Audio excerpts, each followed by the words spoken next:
had a very active discussion on a wide variety of issues, but we were particularly pleased that Dr. Henry Louis Gates, the prominent Harvard historian, was with us to share clips from his new film on Reconstruction and remind us of our long journey that we've been on in this country to make sure that we can bring the values of liberty and justice for all and equal protection under the law to life. In introducing Dr. Gates, I reminded everyone in the room that 400 years ago this month, June of 1619, the first slave ship left the west coast of Africa and arrived 2 months later in Virginia. Thus began a long journey of the African-American presence here in the United States of America. Dr. Gates has cataloged it almost unlike no one else, from slavery to emancipation to Reconstruction, Reconstruction to Jim Crow, Jim Crow through the Civil Rights Movement, through the years of President Barack Obama, and now to the moment that we're in. And it was an opportunity for us to reflect on why we do what we do as Democrats fighting for the people, particularly as it relates to H.R. 1 and our democracy reform legislation, and the effort to make sure that every single American, regardless of race, regardless of gender, regardless of zip code, regardless of sexual orientation or gender identity, regardless of religion, has an opportunity to participate in our democracy. And we, of course, will continue to dedicate ourselves to that cause as we move forward in an era of voter suppression and in an era of some, even those in power, trying to turn back the clock as we continue to try to move America forward. Also at the meeting, Jan Schakowsky, Doris Matsui, and Connor Lamb announced the relaunch of our task force on aging that will focus on the well-being of older Americans, consistent with our For the People agenda, where we've promised to make sure that we reach out to every single community to get things done on their behalf. And in the case of older Americans, our promise to make sure that we will protect Social Security and protect Medicare and protect their well-being, as some on the other side of the aisle endeavor to slash and burn the social safety net in a manner that is highly irresponsible. We also announced, and Speaker Pelosi has emphasized, our weekend of action on health care in the United States of America. We expect that there will be over 100 different member-led events that will take place on Friday, Saturday, or Sunday of this weekend to emphasize what Democrats have been doing on the question of lowering health care costs, protecting people with pre-existing conditions, and driving down the high cost of life-saving prescription drugs, and what we intend to continue to do. We will not be swayed by the fact that the Grim Reaper continues to obstruct progress in the United States of America, and that the Senate has turned into a legislative graveyard. We're going to continue to make it clear to the American people that we're committed to the cause of lowering health care costs and protecting people with pre-existing conditions and lowering the high cost of life-saving prescription drugs. We want to find common ground. We want to work with the other side of the aisle. We want to get things done, but we need the Senate and we need the President to be willing to do their job. Let me now yield to our dynamic Vice Chair from the Commonwealth of Massachusetts, my friend Catherine Clark. Thank you, Hakeem, and good morning, and welcome to appropriations season.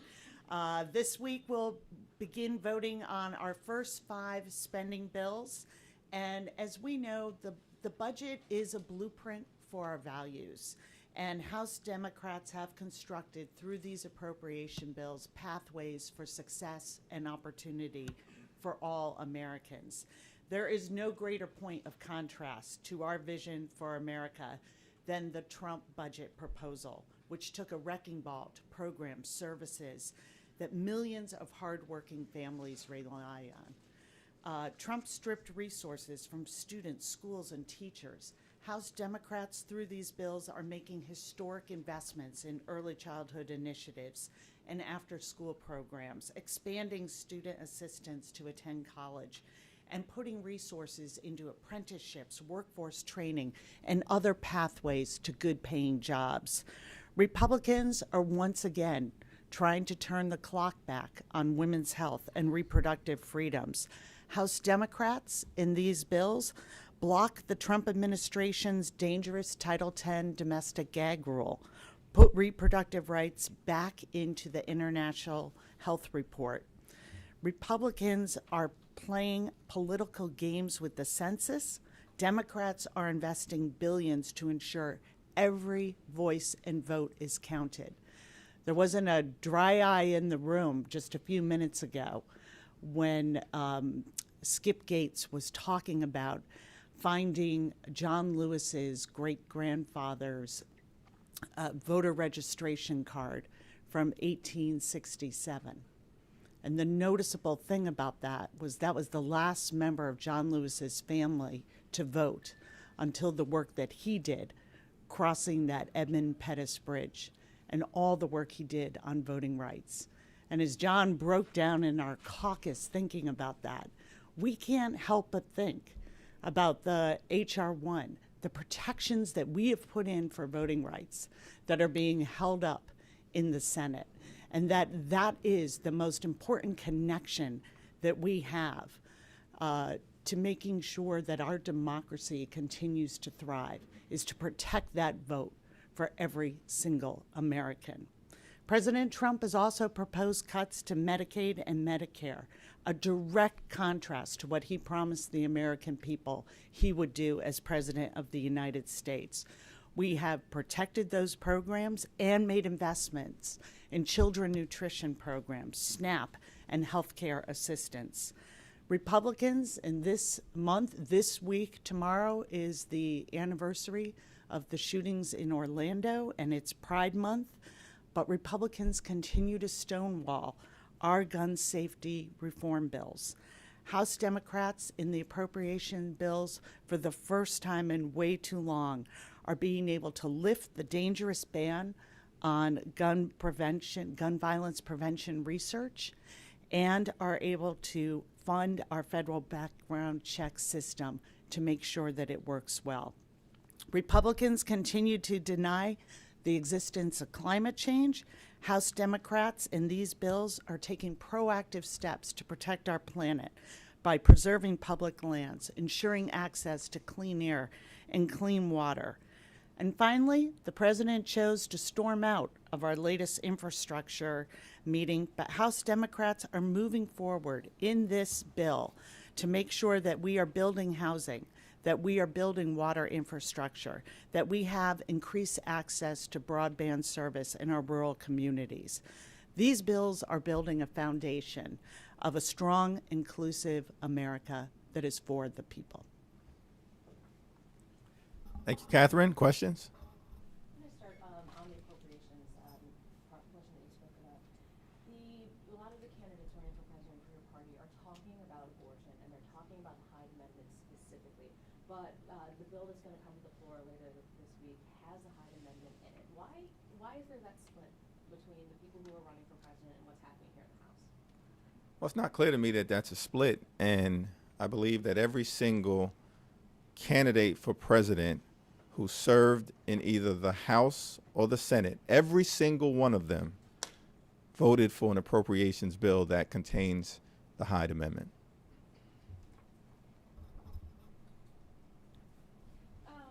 It's a bashful group today. Can you talk a little bit about the cost of living adjustment that was supposed to be in one of the appropriation bills and that's now been pulled? What was the issue with that, and does leadership feel like they could have communicated that better with members in any way to kind of protect those that were in frontline districts? It's my understanding that Kevin McCarthy and Steve Scalise as well as the head of the Republican Congressional Campaign Committee, all support a cost of living adjustment for members of the United States House of Representatives. I presume that there are ongoing discussions that are taking place between our leadership and their leadership, but that is probably a question that is best directed elsewhere. Can you take us through, there's a lot of confusion for a lot of Americans between impeachment inquiry, what you all are doing, and especially civil contempt, criminal contempt. Can you explain what the resolution does today on camera for people, and where you think the caucus is headed over the summer as far as impeachment goes? The resolution that we will vote on today is a civil contempt resolution that will authorize the House of Representatives to go into court to enforce the subpoenas that have been issued both to the Attorney General and to Don McGahn that they have at least in part defied. We're of the view that no single person in the United States of America is above the law. The president is not above the law. The so-called Attorney General is not above the law. The Treasury Secretary is not above the law. The Commerce Secretary is not above the law. The former White House counsel is not above the law. We are going to use every available means at our disposal to enforce our right as a separate and co-equal branch of government to hold a potentially lawless administration accountable. We are taking a meaningful step in that direction today. I also expect that Chairman Nadler will continue his series of hearings on obstruction of justice that began yesterday and will continue those hearings and include an exploration on potential abuses of power as well as the culture of corruption that appears to exist at 1600 Pennsylvania Avenue. Catherine, did you want to add anything? No. I just want to add that we are continuing on the same tracks that we've had. We are going to legislate and investigate. And that is obvious just from what the Judiciary Committee is doing this week.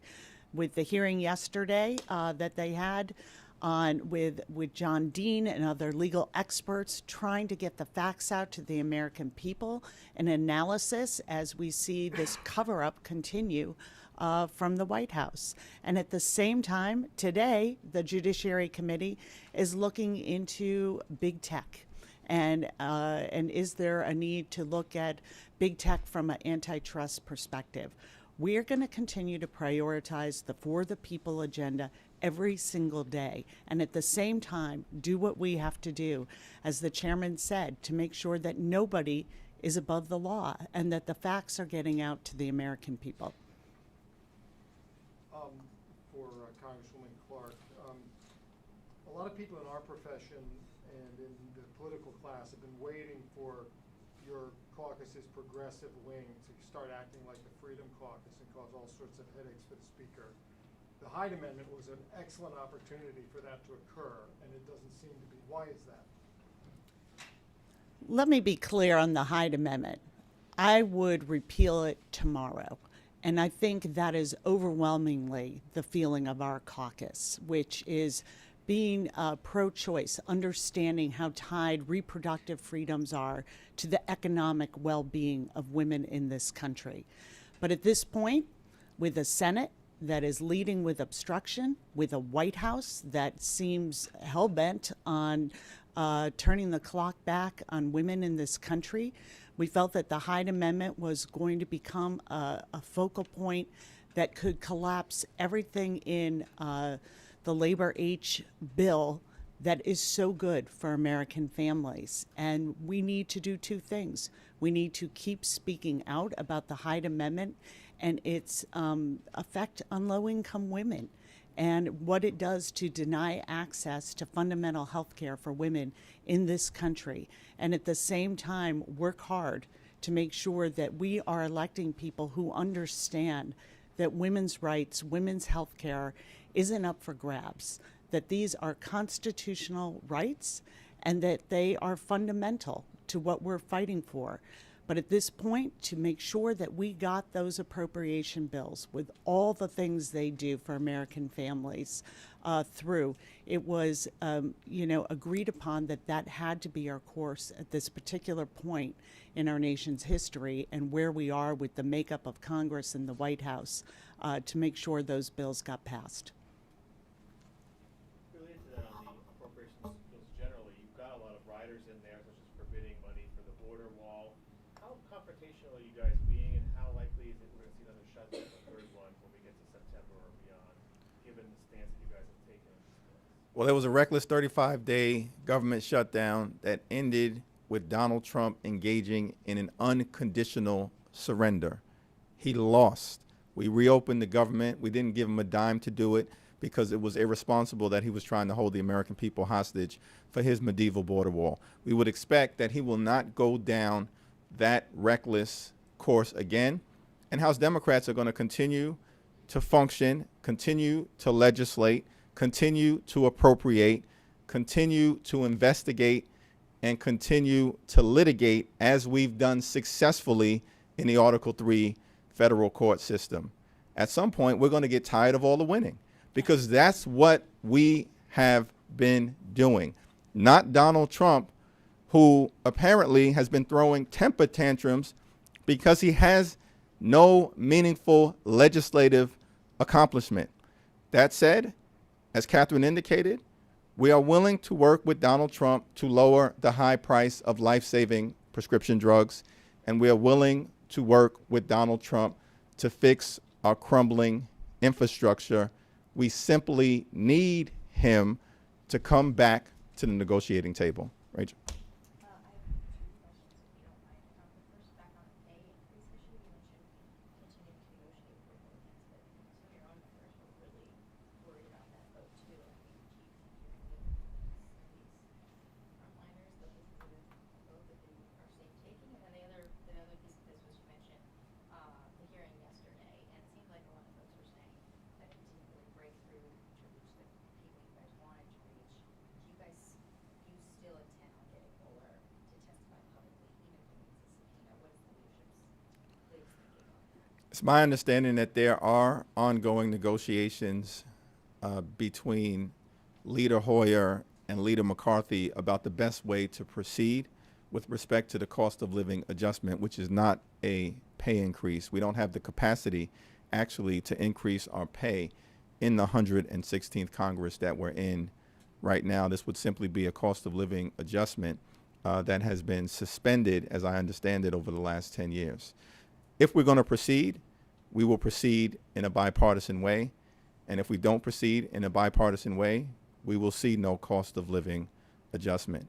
With respect to the hearing yesterday, it was simply the beginning of a process of exploring the obstruction of justice that Bob Mueller documented in his report and 22-month-long investigation. It's my view that Bob Mueller should testify publicly before the American people sooner rather than later. That is the view of the overwhelming majority of the House Democratic Caucus. He spent 22 months conducting an incredibly important investigation. There were 3 conclusions. Russia attacked our democracy and interfered with our election for the sole purpose of artificially placing Donald Trump at 1600 Pennsylvania Avenue. The Trump campaign welcomed that cooperation. Donald Trump and others appear to have obstructed justice in connection with the investigation that was being conducted as it relates to the attack on our democracy. Those are 3 serious conclusions. Bob Mueller has a duty to the American people to bring those conclusions to life in public testimony before the United States Congress. After you pass this resolution this afternoon and you have the power to go to the courts, how quickly do Democrats plan to do that? Are we going to see that immediately, or, yesterday you had the DOJ cooperating with Chairman Nadler. Is there a sense that you're going to allow them some more time to do similar things and share some of these documents, or do you expect a mad rush to the court? Yeah, the timeline will in part depend on whether the DOJ continues to cooperate with our legitimate Article I powers of oversight and investigation. And we began to see yesterday, in the face of the possibility of either a criminal contempt citation or proceeding with inherent contempt, that they began to see things differently all of a sudden. If they continue to cooperate with us, I would expect that we will not race to the courthouse. And with respect to Don McGahn, we'll see. Seems to me that Mr. McGahn is in a particularly vulnerable situation as a private citizen. He should either begin to cooperate immediately or face the consequences, beginning with the civil contempt matter that will be voted out of the House of Representatives today.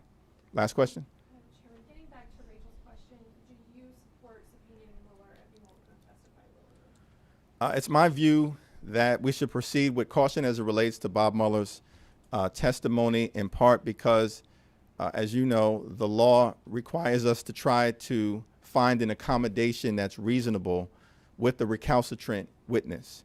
And Bob Mueller, who's a well-respected American, a talented law enforcement professional, a war hero, has indicated that he has some reluctance about his public testimony. And so we're working through that reluctance right now. And I think Chairman Nadler is doing the responsible thing by not jumping to a subpoena, because ultimately, if we have to fight this out in court, we need to demonstrate that we've been reasonable in our approach to him. I think to date, we've been more than reasonable. Thank you, everyone.